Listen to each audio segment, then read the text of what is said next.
Bonjour et bienvenue dans cette première vidéo d'introduction à cette suite de tutoriels PHP MySQL, comment créer un blog en 2020.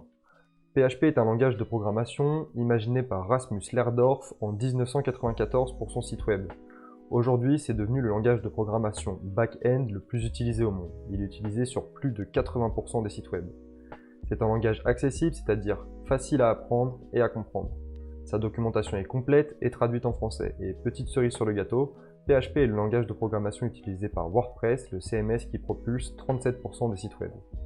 Vous l'aurez compris, PHP est un langage qui permet de créer beaucoup de choses et je vous propose d'apprendre à l'utiliser avec moi dans cette suite de tutoriels.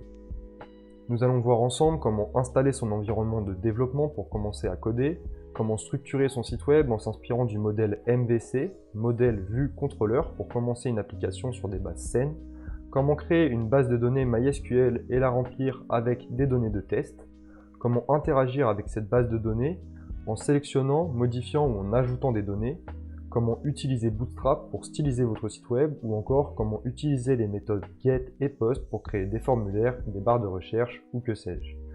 Nous allons aborder tous ces points et bien plus encore, mais sachez que ce sera toujours en pratiquant. À la fin des tutoriels, vous serez capable de créer un blog dynamique avec l'ensemble des fonctionnalités que je vais vous présenter tout de suite.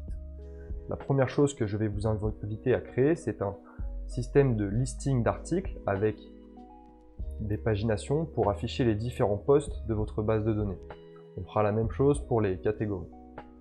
Nous créerons également une vue pour ces articles, pour afficher les articles et leur contenu, et également proposer un formulaire à vos lecteurs pour poster des commentaires.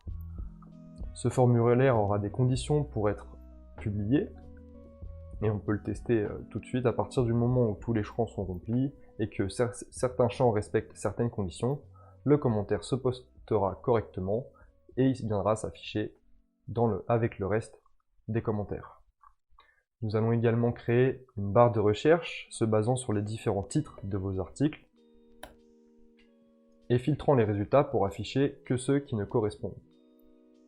Bref, je crois que j'ai tout dit dans cette petite introduction.